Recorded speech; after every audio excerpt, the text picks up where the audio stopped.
war between Israel and Hamas continues to dominate headlines, grinding on with no clear end in sight. Each day brings new claims, counterclaims, and mounting casualties, not just on the battlefield, but in the battle of narratives. Over the weekend, Israel announced it had killed a top Hamas commander, while Hamas swiftly denied the report. Now, who is telling the truth and who is shaping perception? Well, online, both sides trade accusations, fueling a digital front that is as fierce as the one on the ground. In a conflict where rhetoric often drowns out reality, can there ever be a balance between the stories each side tells? Well, this is the Flash News, and I am Star Smart. We'll be right back.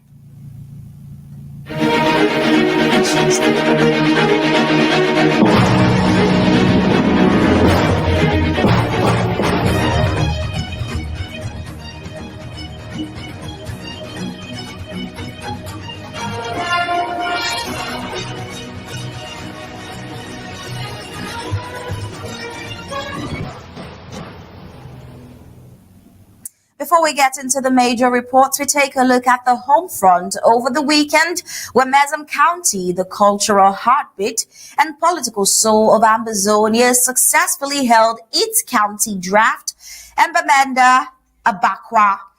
More than just Mazam's capital, but a symbolic epicenter of Ambazonia's modern freedom struggle. It was there in the mid-2010s that the resistance to colonial domination erupted with force, sparking protests, waves of civil disobedience, and the visions that continue to shape the nation's self-determination journey. The Mazam draft was not simply a fundraising exercise.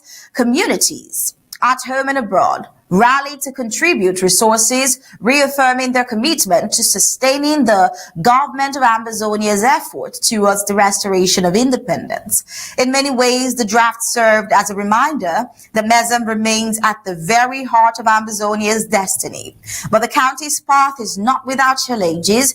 Mazam's cosmopolitan character, one of its greatest strengths, has also been made to be the vulnerability that it has, vulnerable to infiltration and internal divisions. This moment calls for vigilance, unity, and strategic investment in cultural, political, and developmental structures that will secure both identity and progress. Well, as the Ambazonian government advances its structuring, a measure of stability seems to be returning back to Mazam County. For a county that has given so much to the struggle, the way forward lies in preserving its heritage, strengthening local institutions, and solidifying its role as a cultural bastion and as well as a political compass for Ambazonia's future. Now, away from the home front, we go into the major highlights on today's Flash News with Israel's Security Cabinet meeting on Sunday. It met on Sunday night in Jerusalem to reassess its ongoing campaign in Gaza City, long regarded as Hamas's stronghold and the symbolic heart of its operation.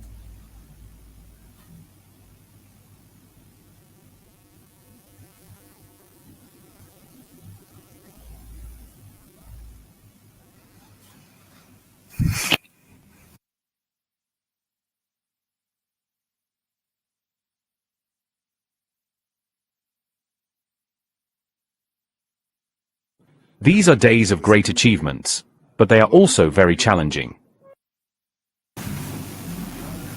Well, the meeting came as Israel faces a dual challenge, mounting international pressure to scale down its offensive and growing signs of domestic unease from parts of the country's own security leadership. Critics warn of the humanitarian toll and the risk of Israel's forces being stretched thin. Yet Prime Minister Benjamin Netanyahu and Defense Minister Yoav Gallant insists the Gaza offensive remains vital. They argue that after Hamas's unprecedented October 7th attacks, allowing the group to regroup would pose an existential threat to Israel's security. Now, on the October 7th attack, Prime Minister Benjamin Netanyahu recounted the horrors and some of its successes in retrieving hostages. Let's take a listen. In an operation by the Shin Bet and the IDF, we managed to return 2 of our fallen abductees to Israel, to bring them to the grave of Israel. The Israeli Defense Force have confirmed the death of Abu Obeida, the longtime spokesman of Hamas armed wing. The IDF says he was killed in a precision airstrike in Gaza City remote neighborhood late Saturday. Let's take a listen. Shin Bet and the IDF struck the spokesperson of Hamas, Abu Obeida, the spokesman of this murderous terrorist organization. Right now, we do not know the final result. I hope he is no longer with us, but I have noticed there is no one from Hamas responding to the situation, so only the coming hours and days will tell.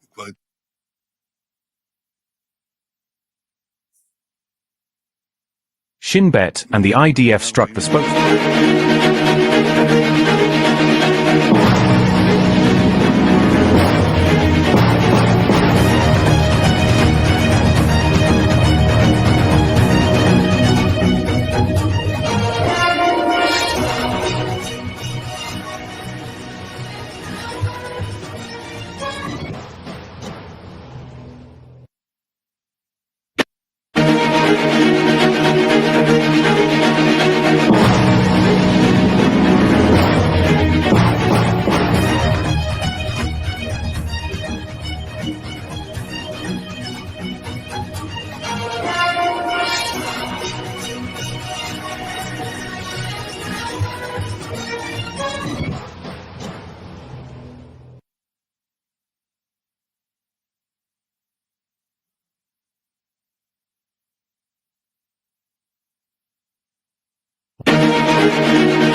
Well, for nearly 2 decades, Abu Obeida, always masked, never photographed in public, was the voice of Hamas's propaganda.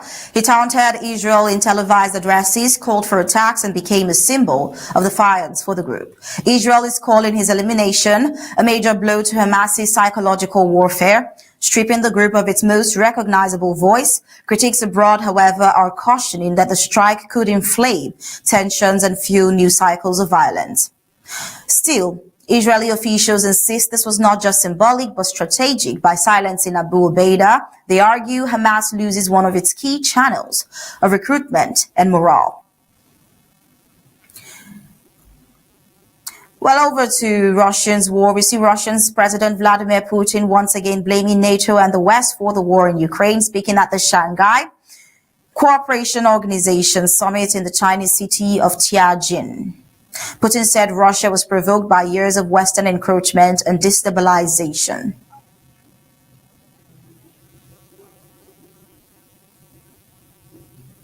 Well, his comments were reinforced by Chinese President Xi Jinping, who urged Asian nations to resist Cold War thinking and deepen cooperation through the SCO bloc. And analysts see the summit as Moscow's bid to strengthen ties with Beijing and portray itself as victim rather than aggressor. The message also underscores a shifting world order. While Russia tries to rally allies against Western influence, Ukraine remains under siege and dependent on Western military aid. For Israel, watching these alignments closely, the SCO summit's rhetoric is a reminder that global divisions can either hinder or shield its own military actions in Gaza.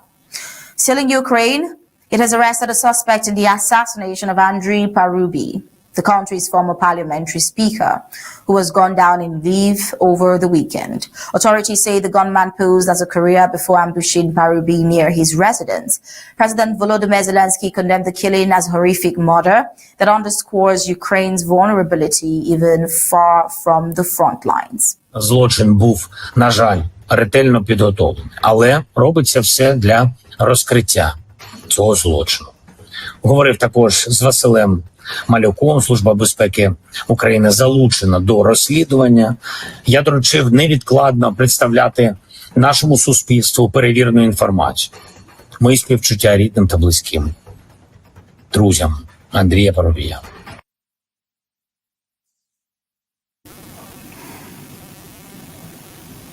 Well, investigators have not ruled out Russian involvement, noting the sophistication of the attack. Parubi was a key political figure remembered for his role during the 2014 Maidan protest. And as a strong supporter of Ukraine's defense against Moscow, the assassination has sent shockwaves through Ukraine's political class at a time when the nation is already stretched thin by war. For Israel, which also sees political leaders and civilians targeted by militants, Ukraine's turmoil reinforces the stakes of confronting enemies with far-reaching influence. In Washington, President Donald Trump is signaling frustration with a drawn-out war in Ukraine. Speaking over the weekend, he suggested he may step back from direct involvement, hinting that Putin and Zelensky might have to fight a little longer before he considers hosting a three-way summit.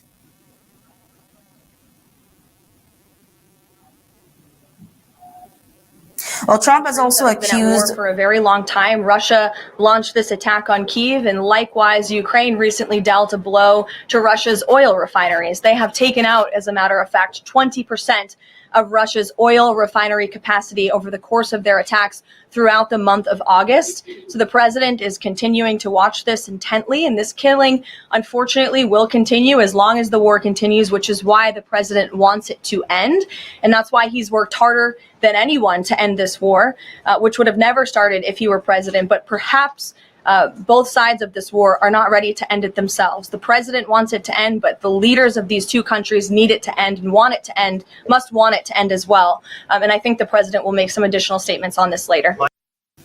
Trump has also accused some European leaders of prolonging the war for their own interests, fueling speculations that his administration could recalibrate America's role.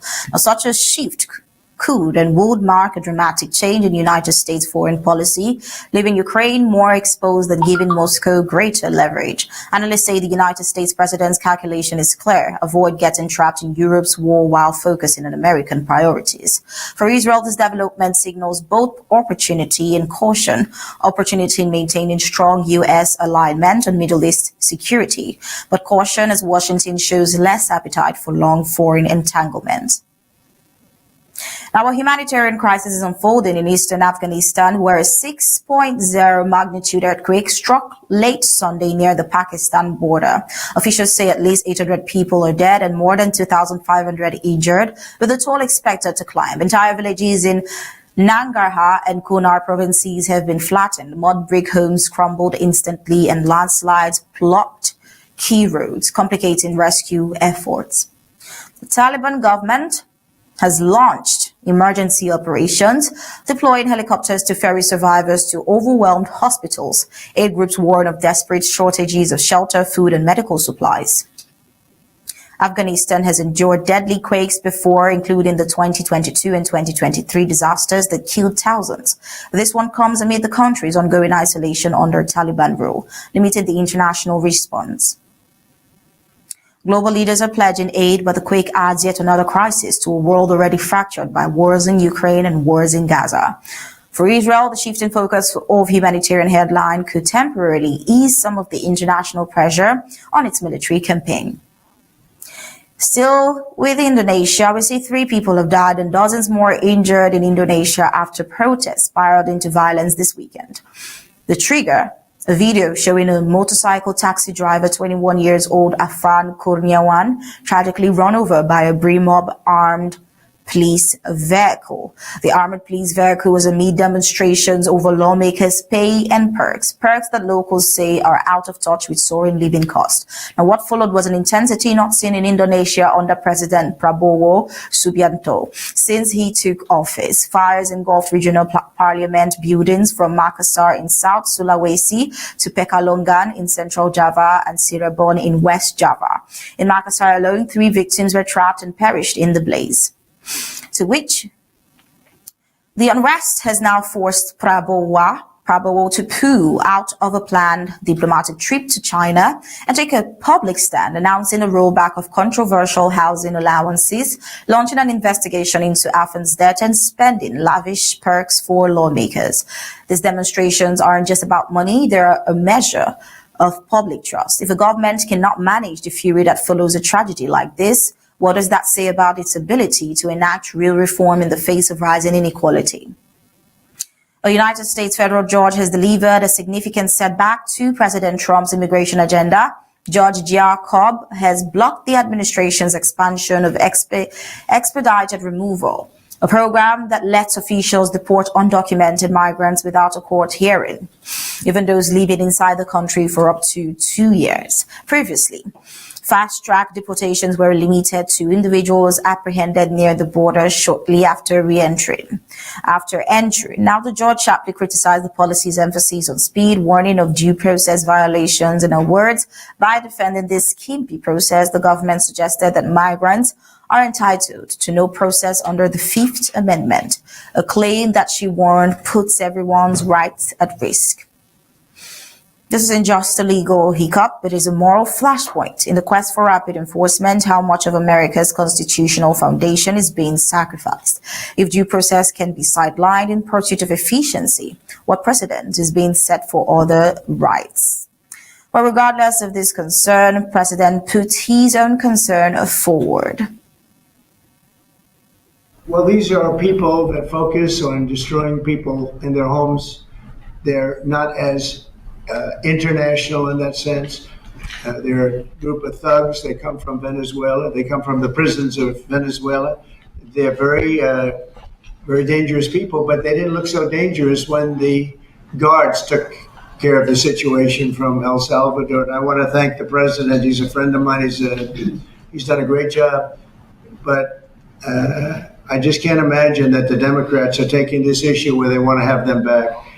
So now they have men playing in women's sports. They have transgender for everyone. They have open borders. They have all of their crazy policies that are, I think, 95-5, not 90-10, okay?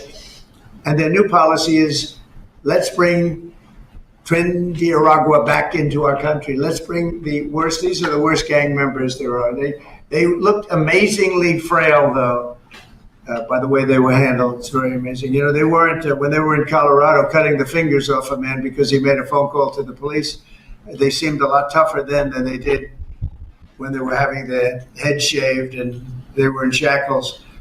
They're tough people. They're bad people. We don't want them in our country. We can't let a judge say that he wants them. He didn't run for president. He didn't get much more than 80 million votes. And we just can't let that happen. It'd be so bad for our country. Well, in a different development, in a rare and impassioned public statement, we heard Pope Leo XIV making his first remark on gun control, declared, "We're facing a global pandemic of arms." Our prayers for the victims of the tragic shooting during a school mass in the American state of Minnesota. We include in our prayers the countless children killed and injured every day around the world. Let us plead God to stop the pandemic of arms. The message came amid grief for victims of the fatal shooting at Minneapolis Annunciation Catholic School. The Pope used the moment to make a moral appeal, urging leaders everywhere to confront the devastating fallout of firearm proliferation, not just in the halls of Congress, but in the streets of the United States, schools and places of worship. Though delivered from miles away, his words echo in communities wrestling with grief and policy paralysis. And right there in Minneapolis was a more emotional and deeply personal remark from the Minneapolis Mayor Jacob Frey. Don't just say this is about thoughts and prayers right now. These kids were literally praying. It was the first week of school. They were in a church. These are kids that should be learning with their friends. They should be playing on the playground. They should be able to go to school or church in peace without the fear or risk of violence, and their parents should have the same kind of assurance. These are the sort of basic assurances that every family should have, every step of the day, regardless of where they are in our country. Well, the mayor and the Pope said one thing in common: enough of the arms. When faith and reason unite, who can ignore the call for sanity in a world overloaded with weapons? Well, on the sidelines of the SCO summit in Tianjin, President Xi Jinping told India's Prime Minister Narendra Modi that the right choice for their two nations is friendship and partnership, a message marked by references to the dragon and the elephant moving in harmony. Now, this overture comes amid a warming of ties between Asia's two most populous states, prompted in part by shared friction with the United States. Analysts say this nascent alignment could be a cornerstone of a new regional balance, one that leverages economic heft and strategic autonomy without bowing to external pressure.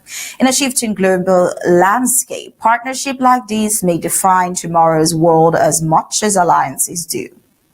And in Norway, we see it has inked its largest ever defense deal, buying cutting-edge Type 26 frigate from the United Kingdom in a £10 billion partnership that cements the two nations as maritime allies.